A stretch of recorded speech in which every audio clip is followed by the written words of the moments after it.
நம்ம நண்பர்களோட இருக்கும்போது அவங்களுடைய ஒவ்வொரு ரியாக்ஷனை நம்ம கூர்ந்து கவனிக்கிறோமா இல்லையான்னா 99% நம்ம கவனிக்கவே மாட்டோம். நம்மளுடைய விழிப்புணர்வுங்கிறது ரொம்ப கம்மியாக இருக்கும். ஏன் நான் அந்த விஷயத்த சொல்கிறேன் அப்படின்னா, நீங்கள் இந்த காலகட்டத்தில் நான் பார்த்த வரைக்கும் உண்மையான நண்பர்கள் அப்படிங்கிறது நீங்கள் பார்க்கறது ரொம்ப ரொம்ப அபூர்வம். எதிரி என்னைக்கு நீங்கள் செய்கிற ஒரு செயல்னால அவன் அந்த எதிரிங்கிற ஸ்தானத்தை விட்டு மாறி நண்பனாக மாறிட்டான்னா, இவன் உங்களுக்கு கிட்ட ஒரு உண்மையான நண்பனாக இருக்கிறதுக்கு நிறைய வாய்ப்புகள் இருக்குது. 99% நீங்கள் கவனிக்கப்பட வேண்டியது என்னன்னா,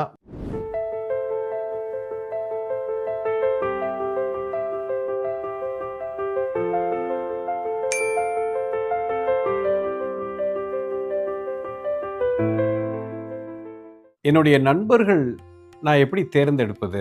என் நண்பர்கிட்ட எல்லாத்தையும் சொல்லலாமா? நண்பர்கள்னா நமக்கு நிறைய வேணும் இல்லையா? வாழ்க்கை அப்போ தானே முன்னேறும்.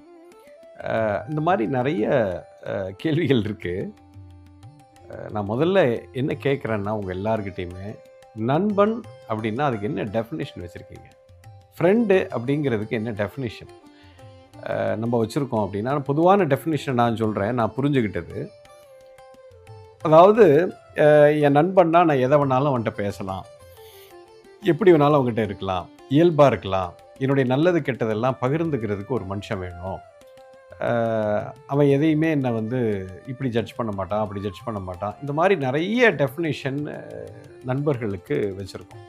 ஒரு இயல்பாக இருக்கிறது. இப்போது இதில் நீங்கள் முக்கியமாக கவனிக்கப்பட வேண்டியது என்ன அப்படின்னா, இப்போ நீங்கள் உங்களை பற்றி உங்களுடைய அத்தனை முகத்தையும் ஒருத்தனிடம் நான் பகிர்ந்துக்க முடியும் அப்படின்னு பார்க்குறது தான் நண்பன்னு நம்ம சொல்கிறோம். நீங்கள் நல்லா கூர்ந்து கவனிக்க வேண்டிய ஒரு விஷயம் என்னென்னா, நண்பர்கள் நம்ம பழகும்போது ஒரு இயல்புத்தன்மையில் நீங்கள் இருப்பீங்க. இதில் முக்கியமான விஷயம் என்னன்னு கேட்டால், நம்ம நண்பர்களோடு இருக்கும்போது அவங்களுடைய ஒவ்வொரு ரியாக்ஷனை நம்ம கூர்ந்து கவனிக்கிறோமா இல்லையான்னா 99% நம்ம கவனிக்கவே மாட்டோம். நம்மளுடைய விழிப்புணர்வுங்கிறது ரொம்ப கம்மியாக இருக்கும். ஏன் நான் அந்த விஷயத்த சொல்கிறேன் அப்படின்னா, நீங்கள் இந்த காலகட்டத்தில் நான் பார்த்த வரைக்கும் உண்மையான நண்பர்கள் அப்படிங்கிறது நீங்கள் பார்க்குறது ரொம்ப ரொம்ப அபூர்வம். அதாவது உண்மையான நண்பர்கள் அப்படின்னா ஒருத்தருக்கு ஒருத்தரோட வளர்ச்சிக்கு ஊறுதுணையாக இருக்கும். இப்போ நம்ம ஒரு 4 பேரோட நண்பராக இருக்கிறோன்னா, நம்ம 4 பேருமே ஒவ்வொருத்தருக்கும் காம்ப்ளிமெண்ட்ரியாக இருக்கணும். அப்போ தான் அது ஒரு வளர்ச்சியை பாதையில் நம்மளை எடுத்துகிட்டு போகும். இப்போது எனக்கு ஒரு நண்பர் இருக்கான். இப்போ இந்த மனிதன், இந்த நண்பன் எனக்கு உண்மையான நண்பனா இல்லையா அப்படிங்கிறத நான் தெரிஞ்சுக்கணுன்னா ஒரு சின்ன 2-3 டெஸ்ட் நீங்கள் பண்ணிப்பா. நீங்கள் உங்களை பற்றி ஒரு பெரிய விஷயத்தை அவர்கிட்ட பகிர்ந்துக்க. நீங்கள் 2 பேரும் சமநிலையில் இருக்கீங்க. நீங்கள் ஒரே கம்பெனியில் வேலை பார்ப்பீங்க. உங்களுடைய பொருளாதாரம் கிட்டத்தட்ட ஒரே மாதிரி இருக்கும். அந்த மாதிரி எல்லாமே ஓரளவுக்கு சமநிலையில் இருக்கும்போது திடீர்னு நீங்கள் ஒரு உயர்ந்த நிலைக்கு மேலே போகிறீங்க. உங்கள் வாழ்க்கையில் ஒரு பெரிய விஷயம் நடக்குது. அதனால் நீங்கள் ரொம்ப ஆனந்தமாக இருக்கீங்க. ஒரு பெரிய வளர்ச்சியை நீங்கள் பார்க்குறீங்க. மேபி உங்கள் சேலரியாக இருக்கலாம், இல்லை உங்கள் அப்பா உங்களுக்கு ஒரு பெரிய கார் வாங்கி கொடுத்துருக்கலாம், அல்லது ஒரு பெரிய இடத்துல உங்களுக்கு ஒரு பிஸ்னஸ் அமைஞ்சிருக்கலாம். டக்குன்னு உங்களுடைய நிலைப்பாடு உயரும்போது அந்த விஷயத்தை நீங்கள் பகிர்ந்துக்கும் போது உண்மையிலேயே அவர் சந்தோஷப்படுறாரா அப்படிங்கிறத நம்ம கவனிக்கவே மாட்டோம். ஏன்னா நண்பன் தானே, அவனோட ரியாக்ஷனை நீங்கள் பார்க்கவே மாட்டீங்க. நீங்கள் நல்லா கூர்ந்து கவனிங்க. உங்களுடைய வளர்ச்சி, உங்களுடைய ஒரு பொருளாதாரமோ ஏதோ ஒரு ரூபத்தில் நீங்கள் மேலே உயர்ந்து போகிறத உண்மையிலேயே அவர்கள் சந்தோஷப்படுகிறார்களா, அதை அவருக்கு பாராட்டுறாங்களா, ஆத்மார்த்தமாக அவங்களுக்கு அதில் ஒரு பெரிய ஒரு ஆனந்தம் இருக்குதா, என் நண்பன் பெரிய ஆளாக ஆயிட்டான்டா அப்படின்னு அவங்களுக்கு அந்த ஒரு பேரானந்தம் அதில் இருக்குதா அப்படின்னு பாருங்கள். கூர்ந்து கவனிங்க. நீங்கள் இதை சின்ன சின்ன விஷயங்கள்லேருந்து பெரிய விஷயத்தில் கூட நீங்கள் நோட் பண்ணலாம். ஒரு சின்ன ஒரு வாக்குவாதம் நடக்கும். வாக்குவாதத்தில் நீங்கள் திறமையான ஆளுங்கிறது அங்கே தெளிவாக நீங்கள் ப்ரூவ் பண்ணிட்டீங்க. அதை பார்த்து அவர் சந்தோஷப்படுறாரா இல்லை அவர் வருத்தப்படுறாரா அப்படிங்கிறத கூர்ந்து கவனிங்க. 99% நான் பார்த்த வரைக்கும் அவங்களுக்கு அந்த ஒரு இது இருக்குதா அப்படிங்கிறத நீங்கள் பார்த்தீங்கன்னா நிறைய இடத்துல இருக்காது. You understand? ஸோ ஒரு உண்மையான நண்பன் அப்படிங்கிறது யாருங்கிற டெஃபினேஷனை நீங்கள் நல்லா கவனிக்கணும். This is extremely important. இதோட ஆப்போசிட்டை நான் இன்னொரு விதமாக நான் சொல்கிறேன். உங்களோட விரோதி அப்படின்னு ஒருத்தர் இருக்கார். நீங்கள் யாரோ ஒருத்தர்கிட்ட பழகிட்டு இருந்தீங்க, திடீர்னு அவர் விரோதியாக மாறி உங்களுக்கு எதிரியாக மாறிட்டார். உங்களுக்கு எதிரிகள் நிறைய பேர் இருக்காங்க. அந்த ஒரு 5-6 எதிரியில் யாரோ ஒரு எதிரியை அவர் கூட பழகிற ஒரு சுச்சுவேஷன் மறுபடியும் வருது. அந்த எதிரி நீங்கள் நண்பனாக மறுபடியும் மாற்றிட்டீங்க. அவருக்கு ஒரு நல்ல விஷயத்தை புரிய வச்சு அவன் எதிரியாக இருந்தவன் இப்பொழுது நண்பனாக மாறிட்டான் அப்படின்னு சொன்னால், இந்த ஒரு ஆள் உங்களை விடவே மாட்டான். இவன் மிகப்பெரிய உங்கள் வாழ்க்கையில் ஒரு வளர்ச்சிக்கு உறுதுணையாக இருப்பான். அதாவது நம்ம எதிரி கூட எப்போவுமே டச்சே வச்சுக்க மாட்டோம். நமக்கு எதிராக இருக்கிற ஒரு மக்களை கம்ப்ளீட்டாக ஓரங்கட்டிட்டு ஒதுங்கி போக பார்ப்போம்.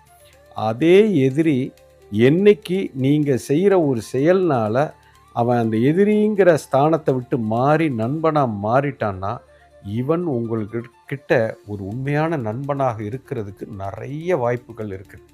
You understand? நீங்கள் நண்பர்கள்னு சொல்லிகிட்டு இருக்கிறவங்க நண்பர்களா அப்படிங்கிறத நீங்கள் தெளிவாக பாருங்கள். சும்மா நம்ம பொழுதை ஓட்டுறதுக்கும் ஒரு பொழுதுபோக்குக்காகவும் நம்ம 4 இடத்துக்கு போய் ஊர் சுற்றுறதுக்காகவோ நம்மளுடைய நேரத்தை விரயம் பண்ணுறதுக்காக நம்ம ஹேங் அவுட் பண்ணுற பீப்புள் நண்பர்கள் அப்படின்னு நீங்கள் நினச்சிங்கன்னா அது மிகப்பெரிய தவறு. You understand? The true friend யாருங்கிறத அவங்களோட ஒவ்வொரு ரியாக்ஷனில் நீங்கள் பார்க்க முடியும். உங்களுடைய உணர்வுகளை நீங்கள் பகிர்ந்துக்கும் போது அதை கூர்ந்து கவனிங்க. நம்பர் 1. அப்போது உங்களுக்கு அவன் உண்மையான நண்பனா இல்லையான்னு தெரியும். இதே நீங்கள் ஒரு சமநிலையில் இல்லாமல் நீங்கள் பெரிய ஒரு பணக்காரராக இருக்கீங்க, உங்கள் நண்பர்கள் எல்லாமே சில இப்படி சூழ்நிலை இருக்கும். யாரோ ஒருத்தன் பார்த்தீங்கன்னா கோடீஸ்வரனாக இருப்பான், 4 பேர் ஃப்ரெண்டாக இருப்போம், எல்லோரும் ஒன்றா சுற்றுவோம். இப்போது அந்த ஒரு கோடீஸ்வர நண்பன் உங்கள் கூட இருக்கிறவன் உங்களுடைய பொருளாதாரத்தில் உங்கள் ஃப்ரெண்ட்ஷிப்பில் அவன் ஒரு ரொம்ப பெரிய இடத்துல இருக்கிறான் அப்படின்னா அவனை சுற்றி ஒரு நண்பர்கள் கூட்டமே இருக்கும். காரணம் என்னென்னா அவனுடைய பொருளுக்கு மேலே அவங்களுக்கு ஒரு ஆசை இருக்கும். அப்போ நீங்கள் சொல்கிறதெல்லாம் அவங்க கேட்பாங்க, அப்ரிஷியேட் பண்ணுவாங்க. That is a different ball game altogether.